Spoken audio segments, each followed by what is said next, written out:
तो फिलहाल यहाँ पर खास मेहमान हमारे साथ जुड़े हुए हैं। इफ्तिकार अंसारी किसान लीडर हैं, सैयद जाफर नकवी बीजेपी लीडर हैं, doctor Nikul Patel spokes person है कांग्रेस की। सबसे पहले मैं सैयद जाफर नकवी जी आपके पास आना चाहूंगी। आखिर किसानों की बात क्यों नहीं मानी जा रही?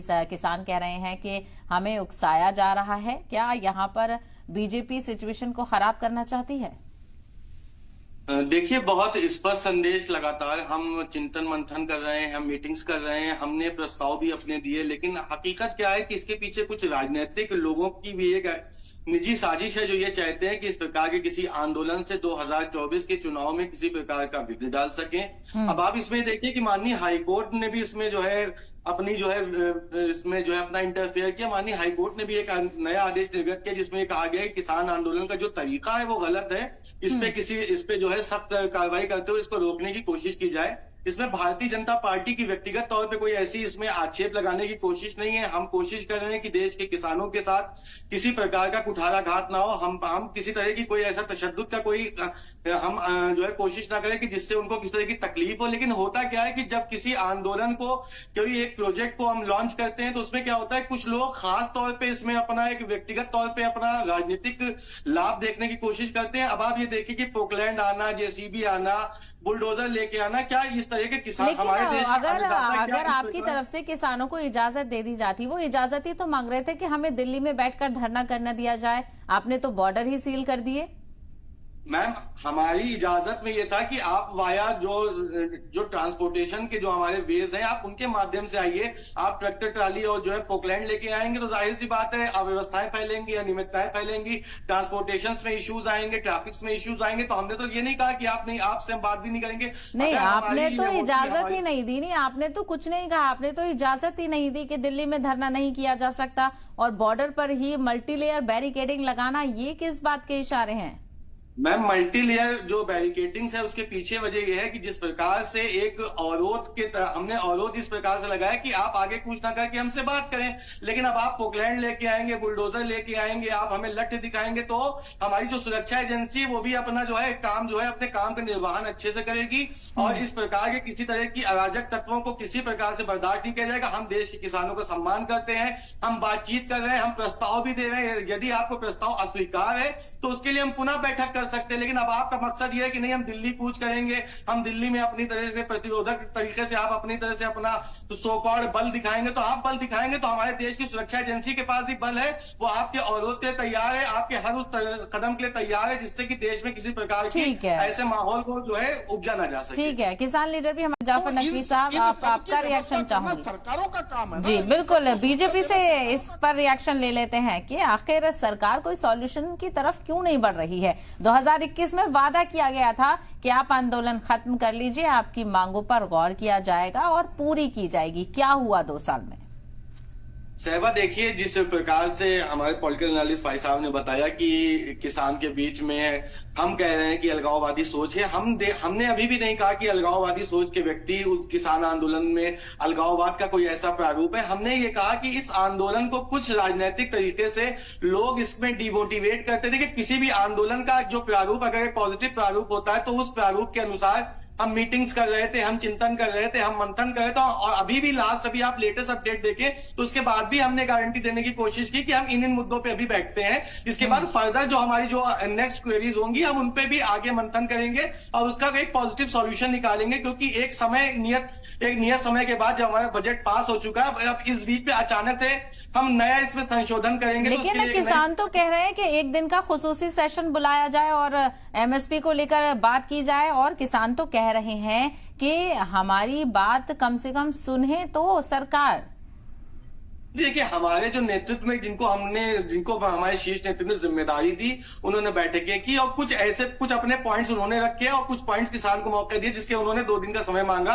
लेकिन पूर्णतः उन्होंने नकार दिया कि हम इसको नहीं एक्सेप्ट करते, हम दिल्ली कूच करेंगे। तो हमारा फिलहाल का जो सबसे पहला मकसद है कि हम दिल्ली कूच की इनकी जो आगे वाली अग्रिम रणनीति, हम इस पे किसी तरह से अवरोध लगा सकें और इनको किसी प्रकार से वहां पर इस तरह की कोई विध्वंसकारी कोई ऐसी चीजें ना उत्पाद उत्पन्न हो सके, हम उस पर फिलहाल अभी काम कर रहे हैं। हमारी सरकार ने अभी कोई बैकफुट पर नहीं चली गई है कि हम मंथन नहीं करेंगे या हम कोई डिसीजन मेकिंग स्थिति में नहीं है। लेकिन हमारी जो प्राथमिक कोशिश है उसमें सिर्फ ये कोशिश है कि हम इस प्रकार किसी प्रकार के उत्पाद जो होने वाला है, जिससे कि एक पोकलैंड आप लेके बुलडोजर लेके आप जाएंगे तो जाहिर सी बात है वहां पे भी कुछ ऐसी अराजक स्थिति पैदा होगी। हम सबसे हमारी प्राथमिकता है कि सुरक्षा के मद्देनजर हम उनपे भी लगाम लगा सके। और साथ ही साथ अभी हमने जो अपने मीटिंग्स में पहले भी एक मीटिंग में प्रस्ताव दिया, और हो सकता है कि अगर हम शांतिमय तरीके से इस आंदोलन को लेकर चले और पुनः मीटिंग के लिए अपना प्रस्ताव देंगे तो हमारी सरकार पीछे नहीं हटी है।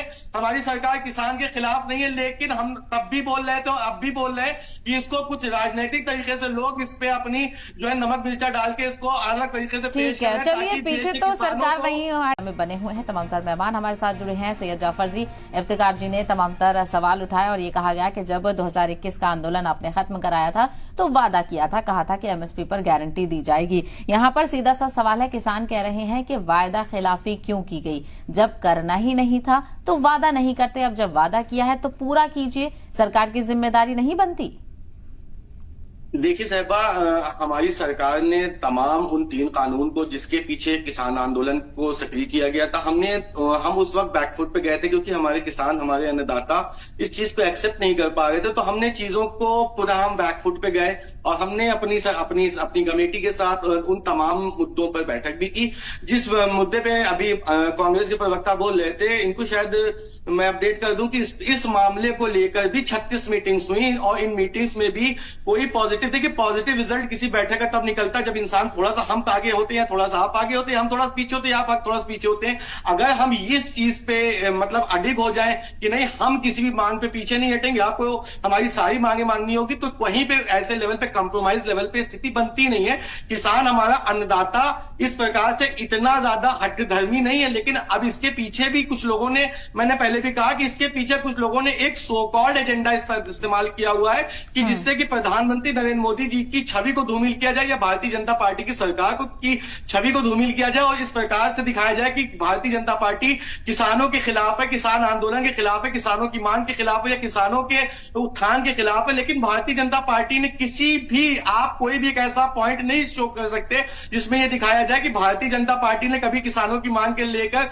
पीछे गई हो। किसानों के लिए वो अभी भी तत्पर है और किसानों से वो अभी भी कह रही है कि आपकी जो मांग है हम उनके कुछ पॉइंट्स को एक्सेप्टेंस में देते हैं, आने वाले समय में हम अन्य पॉइंट्स पे भी एक्सेप्टेंस देंगे। आपने कहा कि एक सदन के लिए एक सदन का प्रस्ताव दिया कि आप एक सदन की बैठक कर लें, तो अगर आप हमको कोई प्रस्ताव देंगे और आप ये चाहेंगे कि हथेली पे सरसों जम जाए, it's not possible in democracy. हर चीज के लिए समय होता है, हर चीज के लिए सिस्टम होते हैं और चीजों को समय किया है ना किसानों ने 2 साल, वो तो खुद कह रहे हैं 2 साल इंतजार किया। और मुझे ये बताइए, और भी पॉलिटिकल पार्टीज की तरफ से रिएक्शन आ रहे हैं, जिस तरह से किसानों को रोकने की तैयारी की गई है, आंसू गैस के गोले, रबर फायर, तो क्या किसान देशद्रोही हैं? क्या बातचीत के जरिए से उन्हें समझाया नहीं जा सकता? ठीक है, वो शंभू बॉर्डर पर बैठे हैं, वहीं जाकर उनसे बातचीत की जाए। मैम, हमारे देश का किसान हमारा अन्नदाता है। देशद्रोही कहना अपने ऊपर, अपने आप को स्वतः गाली देना है, क्योंकि हम अन्नदाता के कृतज्ञ है कि वो हमारे पूरे देश के तमाम नागरिकों के लिए अन्न की व्यवस्था करता है। और रही बात जो ये कहा जाए, देखिए अगर प्रतिरोध किसी चीज का विरोध तब होता है, देखिए हम और आप अगर किसी एक स्थान पर बैठे हैं और वहां पे कोई अग्रेसिव तरीके से हम और आप बैठक कर रहे हैं और पीछे से अग्रेसिव तरीके से पत्थर आएंगे, तो पुलिस सुरक्षा बल की प्रथम जिम्मेदारी है कि उस उत्पाद को तत्काल प्रभाव से उस पर रोक लगाना।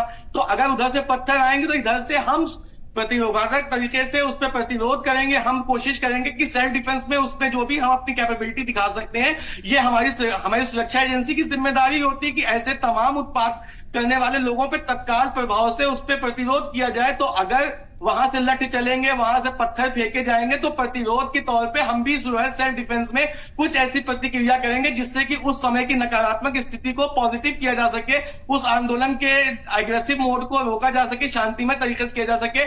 हमारी सरकार ना पीछे थी, ना हमारी सरकार अभी भी पीछे है। एक तरफ ठीक है।